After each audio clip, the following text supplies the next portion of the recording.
डॉ आरव मिश्रा और उनकी टीम कांगो के जंगल के दिल में प्रवेश करते हैं।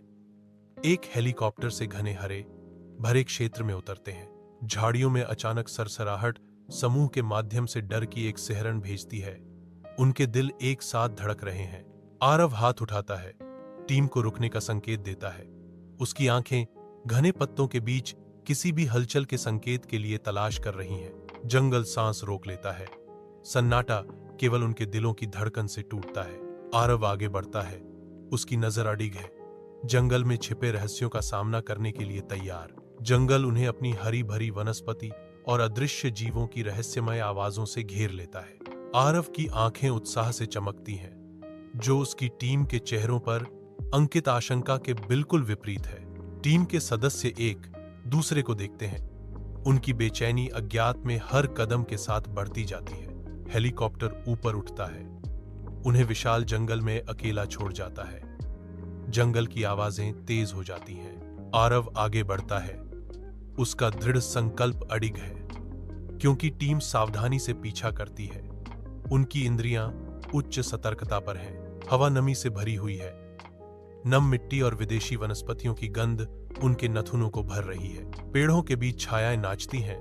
उनकी आंखों पर चालें चलती हैं, क्योंकि वे भूल भुलैया जंगल में घूमते हैं। टीम और अंदर जाती है। जंगल की आवाजें और तेज होती जाती हैं। अलगाव का एहसास स्पष्ट होता है। रात के आवरण में टीम एक मामूली शिविर स्थापित करती है। नताली की आंखें स्क्रीन पर दौड़ती हैं, डेटा के भीतर छिपे रहस्यों को समझती हैं। कीटो मानचित्र पर एक नया बिंदु अंकित करता है, जो जंगल के बारे में उनके बढ़ते ज्ञान को बढ़ाता है। दादो अभी भी शांत रहता है, जंगल की सिम्फनी का एक मूक दर्शक। जंगल की आवाजें तेज हो जाती हैं। रात में जीवन का एक गूंजता हुआ कोरस।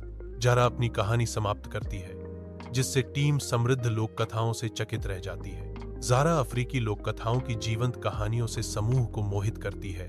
क्रिस दृश्य का दस्तावेजीकरण करता है, उनके जंगल के साहसिक कार्य के सार को कैप्चर करता है। नताली खुद को डेटा विश्लेषण में डुबो देती है, जंगल में पैटर्न की तलाश करती है। कीटो सावधानी पूर्वक जंगल का नक्शा बनाता है, अज्ञात क्षेत्रों का चार्टिंग करता है।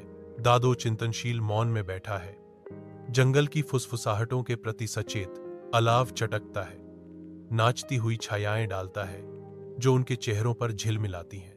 जारा की आवाज ऊंची नीची होती है, जो पौराणिक जीवों और प्राचीन आत्माओं की स्पष्ट तस्वीरें बनाती है। क्रिस अपनी कैमरा को समायोजित करता है, रात की कच्ची सुंदरता को कैद करता है।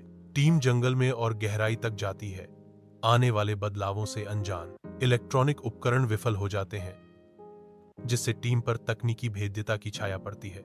जानवरों का व्यवहार अनियमित है, जो प्राकृतिक व्यवस्था में गड़बड़ी का संकेत देता है। अस्वाभाविक रंग आकाश को रंगते हैं, जो किसी अन्य दुनिया की उपस्थिति का संकेत देते हैं। अराव की चिंता बढ़ती है। हवा में एक स्पष्ट तनाव मंडरा रहा है। मैं आगे बढ़ता हूं, एक अदृश्य शक्ति से प्रेरित होकर बढ़ती विसंगतियों को अनदेखा करता हूं। एक टीम खुद को एक अभेद्य कोहरे से निगलती हुई पाती है। उनकी दृष्टि घने घूमते हुए कोहरे से अस्पष्ट हो जाती है। आशा जगमगाती है, क्योंकि एक रहस्यमय नीली रोशनी धुंध से होकर गुजरती है, जो उन्हें आगे बढ़ने के लिए इशारा करती है। रहस्यमय चमक से प्रेरित होकर वे अंधे होकर ठोकर खाते हैं। कोहरा उनकी प्रगति में एक दमनकारी बाधा है। टीम अभी भी प्रकाश का पीछा कर रही है, लेकिन कोहरा घना और अडिग बना हुआ है। अचानक कोहरा छंटने लगता है, एक परिवर्तित और विदेशी परिदृश्य का खुलासा करता है। दुनिया बदल गई है। टीम एक ऐसे जंगल में होती है जो उन्होंने पहले कभी नहीं देखा होता है। पेड़ अजीब आकार के हैं, जीव विचित्र हैं और ध्वनियां अनोखी हैं। तभी उन्हें उम्बा मिलती है, एक रहस्यमयी लड़की जिसकी उम्र 15 साल की लगती है, लेकिन आंखों में सदियों की गहराई है। उम्बा अपनी टीम को अपने घर ले जाती है, जो एक विशाल पेड़ के अंदर बना है। उम्बा कहती है, वे अब जीवित जंगल में हैं, जो आत्मा, समय और चेतना से जुड़ा हुआ है।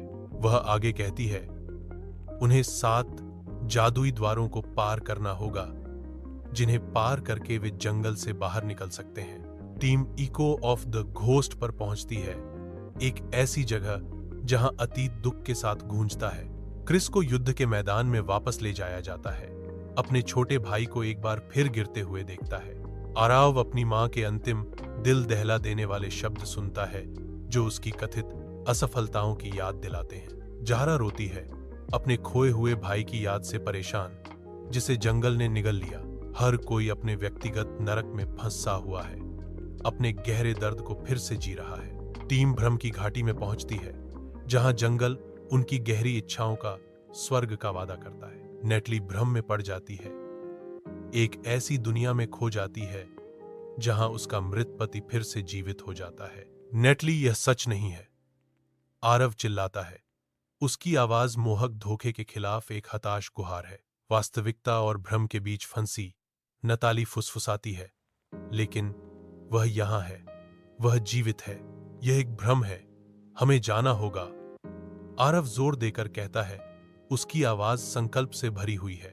टीम तीसरे द्वार, प्रकृति की परीक्षा पर पहुंचती है, एक ऐसी जगह जहां जंगल ही एक परीक्षा बन जाता है। वे एक जहरीले जंगल में कदम रखते हैं, जहां हर पौधा एक घातक चुनौती पेश करता है। आरव का वैज्ञानिक ज्ञान जंगल के सूक्ष्म बचाव के खिलाफ बेकार साबित होता है। पौधे भावना के माध्यम से संवाद करते हैं, एक भाषा जिसे आरव समझने के लिए संघर्ष करता है। केवल विनम्रता से ही वे जंगल के रहस्यों को समझना शुरू कर सकते हैं। जंगल उनकी भावनाओं का जवाब देता है, छिपे हुए रास्ते और सुरक्षित मार्ग का खुलासा करता है। टीम चौथे द्वार पर पहुंचती है, जहां मौन का मंदिर उनका इंतजार कर रहा है। मंदिर के अंदर एक नियम है, 24 घंटे तक मौन, एक भी शब्द और पूरा जंगल ध्वस्त हो जाएगा। इस मौन में टीम के भीतर गहरा आत्म समझ पैदा होता है। टीम भयावह बलिदान रॉक पर पहुंचती है, जो कठिन निर्णयों का स्थान है। डैडो अंतिम बलिदान देने के लिए आगे बढ़ता है। वन रहस्यमय ढंग से दादो को रोकता है, बलिदान की गहरी भावना को स्वीकार करता है। टीम छठे द्वार, ज्ञान की खिड़की पर पहुंचती है, जहां हवा अनकही कहानियों से गूंजती है। वे उस पेड़ के सामने खड़े हैं जो सुनता है, उसकी प्राचीन शाखाएं जानकार भुजाओं की तरह फैली हुई हैं। यहां वे उस पेड़ से मिलते हैं जो कहानियां सुनता है। जो कुछ भी आप इसे बताते हैं वह हकीकत बन जाता है। टीम एकत्र होती है, उनके भाव गंभीर होते हैं क्योंकि वे अपने शब्दों की शक्ति पर विचार करते हैं। यहां वे तय करते हैं कि सच्ची कहानी वह है जो हर किसी को एकजुट करती है, उन्हें विभाजित नहीं करती। उनके बीच एक साझा नजर गुजरती है, एकता की कहानी बुनने की एक मौन सहमति। टीम 7 अंतिम द्वार, जाद की आत्मा तक पहुंचता है। विशाल पेड़ के सामने विस्मय से खड़ा है। उम्बा एक चौंकाने वाला सच उजागर करता है, मैं खुलासा करता हूं कि मैं वास्तव में इस जंगल की आत्मा का हिस्सा हूं, एक रक्षक। उम्बा जारी रखता है, और तुम सब अब चुने हुए लोग हो जो इस जंगल के रहस्यों को दुनिया में फैलाएंगे। जंगल के आवरण के नीचे एक प्राचीन वृक्ष एक रहस्यमय नीली रेत वितरित करता है। नीली रेत चमकती है, जो उनकी आध्यात्मिक जागृति का प्रतीक है। पेड़ उन पर नजर रखता है, उनके परिवर्तन का एक मूक रक्षक। वे आगे बढ़ते हैं, अपने नए उद्देश्य को पूरा करने के लिए तैयार। जंगल उनका स्वागत करता है, उनकी यात्रा को गले लगाता है। टीम एक होकर चलती है, उनकी आत्माएं आपस में जुड़ी हुई हैं।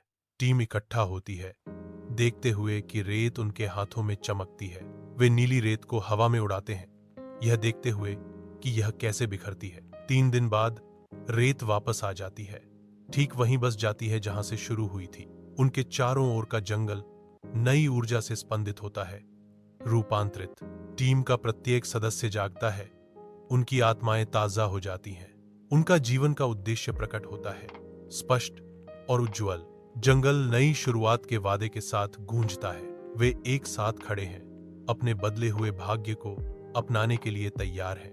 आरव परिवर्तित होकर प्रकृति के सेवक के रूप में खड़ा है। ज़हरा अफ्रीकी मिथकों को सच्चाई की छाया के रूप में देखती है। क्रिस अपनी गरिमा दिखाने के लिए अपने कैमरे का उपयोग करता है, न कि पीढ़ा का।